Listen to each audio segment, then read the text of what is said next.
बिस्मिल्लाहिर्रहमानिर्रहीम। आज का हमारा टॉपिक है एवरी लीनियर ऑपरेटर, यानी कि जो पीछे हम टॉपिक्स कर रहे थे ना, बनाक्स पे बाउंड्री लीनियर ऑपरेटर, देन हमने उसके रिलेटेड कुछ थ्योरम्स किए, उसी के रिलेटेड 2 से 3 थ्योरम्स रह गए, देन हम लीनियर फंक्शन वाला जो टॉपिक है वो स्टार्ट करेंगे। तो हमारा आज का थ्योरम है every linear operator on a finite dimensional normed space is bounded. हमें फाइनाइट डायमेंशन नॉर्म्ड स्पेस का पता है। फाइनाइट डायमेंशन नॉर्म्ड स्पेस क्या होती है कि ऐसी नॉर्म्ड स्पेस जिसकी जो डायमेंशन हो वो फाइनाइट हो। और डायमेंशन क्या होता है? Basically number of basis of a set या number of basis of a space is dimension. ठीक है, तो अगर ये फाइनाइट है तो इसका मतलब है हम इसके लिए क्या ले लेते हैं, फाइनाइट डायमेंशन नॉर्म्ड स्पेस के लिए इसकी जो बेसिस होंगी वो भी फाइनाइट नंबर ऑफ टर्म्स में पर कंसिस्ट करती होंगी। इसका मतलब है कि बी इज इक्वल से जो सेट बनेगा वो E1 से लेके EN कोई फाइनाइट नंबर तक होगा। अब ये इसकी बेसिस ले रही है और हमें पता है लीनियर ऑपरेटर क्या होता है। लीनियर ऑपरेटर वो टी फंक्शन होता है जो एक नॉर्म्ड स्पेस से दूसरी नॉर्म्ड स्पेस तक जाता है। हम लिखेंगे T is the linear operator from N to M where N and M are the normed spaces. ठीक है, ये एक लीनियर ऑपरेटर और हम लेट कर लिया कि X बिलोंग कर रहा है नॉर्म्ड स्पेस N से। अगर X बिलोंग कर रहा है नॉर्म्ड स्पेस N से तो हमें पता है कि जब हम लीनियर ऑपरेटर लिखते हैं तो लीनियर ऑपरेटर को लीनियर कम्बिनेशन के फॉर्म में लिखा जा सकता है। और लीनियर कम्बिनेशन क्या होता है? This is the sum of the product, ये स्केलर प्रोडक्ट, यानी कि एक आप स्केलर लो, एक वेरिएबल लो और हर यूनिक स्केलर के साथ हर यूनिक वेरिएबल को मल्टीप्लाई करवाओ और उनको ऐड कर दो।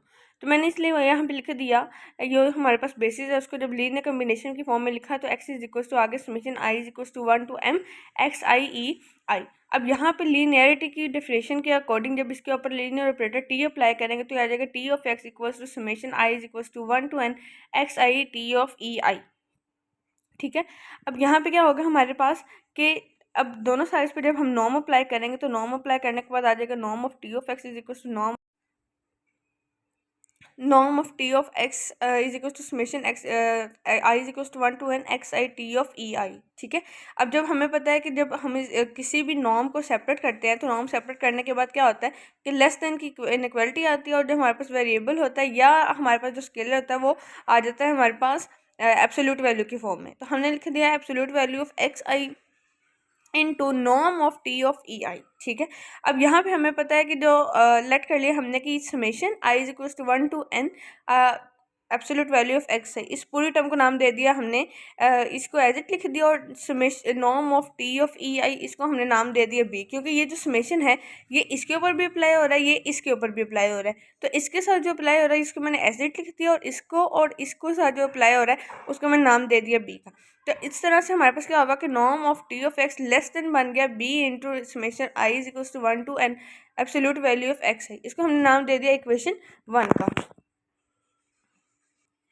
अब टोपोलॉजी वाली बुक में पेज नंबर 263 के ऊपर आपको एक लेमा मिलेगा और वो ये कहता है कि जब आप किसी कोई भी लीनियर कम्बिनेशन लिखते हैं ना तो लीनियर कम्बिनेशन की जो नॉर्म होती है वो always greater than equal to होती है कांस्टेंट, यहाँ पे सी कोई भी कांस्टेंट है। ठीक है, into summation into absolute value of a i. जब यहाँ पे हम लीनियर कम्बिनेशन के लिहाज से बात करेंगे तो पीछे जो हमारे पास लीनियर कम्बिनेशन है वो किसके लिहाज से है? वो तो है summation I is equal to 1 to N x I E I। ठीक है, अब यहाँ पे ई आई बेसिस है। ठीक है, ई वाली जो टर्म है वो बेसिस है, X I as a constant consider होगा क्योंकि हमने लीनियर कम्बिनेशन में लिखा है और बेसिस कांस्टेंट नहीं होती। ठीक है, तो यहाँ पे आगे नॉर्म ऑफ एक्स जो पीछे हमने इक्वेशन देखी थी नॉर्म ऑफ एक्स वाली, उसी को लिखा और उसके अकॉर्डिंग मैंने जब अपने लेमा को यूज़ किया तो लेमा को यूज़ करते हुए ये आ गया is greater than equal to C into summation I is equal to 1 to N और ए आई की यहाँ पे जगह है तो वो है एक्स आई, तो वो मैंने लिख दिया एक्स आई। अब इस तरह से क्या होगा कि ये जो सी है इधर आके डिवाइड हो जाएगा। ठीक है, नॉर्म ऑफ एक्स की फॉर्म में हम इसको एक्सप्रेस करने लगे, फिर जो पीछे हमने इक्वेशन 1 बनाई है ना, इक्वेशन 1 और इक्वेशन 2 को फिर ज्वाइन करके लिख देंगे। ये आगे summation I is equal to 1 to N absolute value of x I is less than equal to according to this is less than equal to 1 over c norm of X. ये आगे summation I is equal to 1 to N absolute value of X is less than equal to B over C norm of X, इसको हमने नाम दे दिया equation 2 का। अब जब हम इक्वेशन 1 और इक्वेशन 2 को कंबाइन करेंगे तो इक्वेशन 1 कंसिडर कर रही थी इन दो पार्ट्स के ऊपर, ठीक है। और जब हम इसके साथ इस पार्ट की वजह से इसको भी इनकलकेट करेंगे तो याद देगा absolute norm of T of X less than equal to B into summation I is equal to 1 to n absolute value of X. ये तो हमने जो पीछे इक्वेशन 1 लिख ली वो लिख लिया।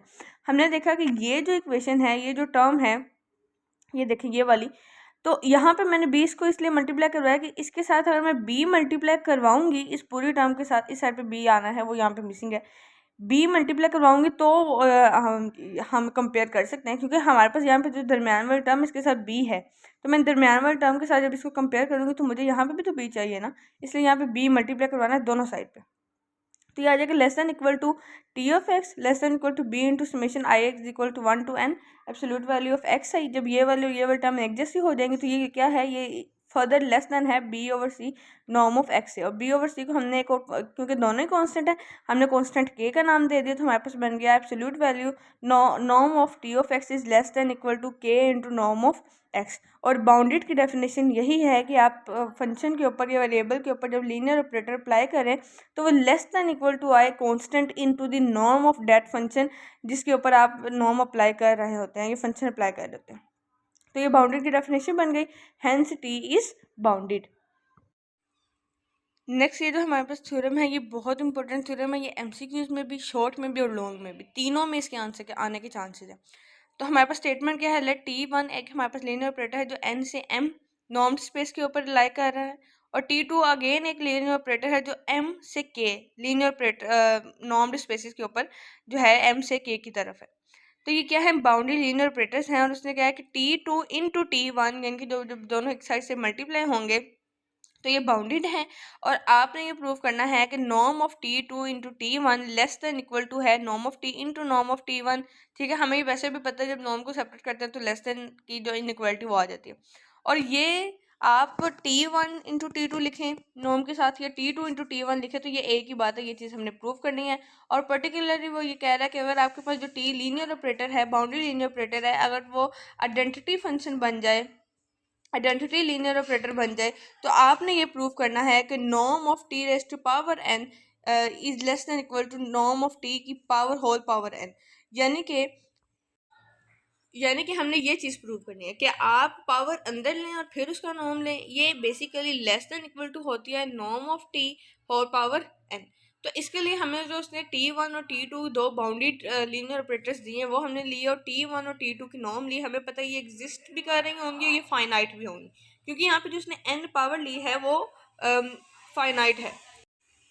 तो n यहाँ पे उसने फाइनाइट लिया है, तो मोर ओवर हम क्या x ले लेते हैं नॉर्म स्पेस n से। हमें उसने कहा है कि आप क्या करें कि इक्वल वो करें, कलेक्टिवली जो मल्टीप्लिकेशन T2 इंटू T1 ले उसके ऊपर नॉर्म अप्लाई करें, वो लेस देन इक्वल टू आना चाहिए T1 की नॉर्म इंटू T2 की नॉर्म, ठीक है। तो मैंने लिख लिया एक लीनियर, जाहिर सी बात हम जब x एक ले रहे हैं तो उसके ऊपर लीनियर ऑपरेटर भी तो अप्लाई करेंगे, क्योंकि T1 T2 किसी फंक्शन के ऊपर किसी वेरिएबल के ऊपर अप्लाई होता है लीनियर ऑपरेटर। तो मैंने x यहाँ पे कोई वेरिएबल ले लिया जो नॉर्मल स्पेस n से लिया, T2 और T1 जब मैंने इसके ऊपर अप्लाई किया तो मैं इसको लिख सकती हूँ T2 इंटू यानी कि ब्रैकेट चेंज करके T1 ऑफ x, ठीक है। अब जब इसको करूँगी तो T2 into T1 of x की जब नॉर्म सेपरेट करूँगी तो ये आ जाएगा less than equal to norm of T2 into norm of T1 into x.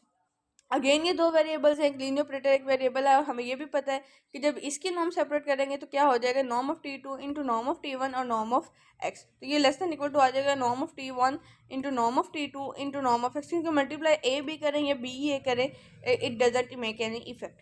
तो हमने क्या किया, x के ऊपर कलेक्टिवली हमने लीनियर ऑपरेटर अप्लाई किया नॉर्म के साथ, हमने आंसर में देखा कि सेपरेटली भी उस फॉर्म में हम एक्सप्रेस कर सकते हैं। तो T2 इंटू T1 को हम क्या लिख सकते हैं कि ये T2 और T1 के इंडिविजुअल नॉर्म्स और के इक्वल है, चाहे आप इसको जैसे मर्जी लिख दें। तो इट्स मीन कि हम T2 T1 और T1 T2 A B is equals to B A, वो उस केस में हम लिख सकते हैं। और पर्टिकुलरली की बात करें तो n अगर n से लीनियर ऑपरेटर है, इंडक्शन है n के ऊपर हमारे पास, और ये दोनों के दोनों क्या है आइडेंटिटी फंक्शन है, तो हम ये लिख सकते हैं, देखें जब इसमें हम पुट करेंगे t ही, यानी एक t है आपके पास, t इंटू टी करेंगे यानी टी स्क्वायर, जब ऐसे मल्टीप्लाई करेंगे तो ये आ जाएगा norm of T into norm of T, इसकी भी पावर 1 इसकी भी पावर 1, तो वो पावर 2 हो जाएगा। यानी अगर आप इसके अंदर 3t ले रहे हैं, t इंटू टी यानी कि t क्यूब ले रहे हैं अंदर, इस पावर की बात कर रही हूँ मैं, टी क्यूब अंदर ले रहे हैं, तो ये इसके इक्वल होगा ना, ये लेस देन इक्वल टू किसके होगा, टी, हर टी की इंडिविजुअल नॉर्म। अगर तीनों टी जो है वो सेम है, तो जब बेसिस सेम हो तो पावर ऐड हो जाती है, तो हम लिख सकते हैं कि नॉर्म ऑफ टी की पावर 3 लिख सकते हैं। ऐसे आप अंदर आप 4 टी लें तो 4 की इंडिविजुअल नॉर्म्स आ जाएंगी, ऐसे ही है। और जब हम पावर्स ऐड करेंगे तो नॉर्म ऑफ टी की पावर 4 बन जाएगा।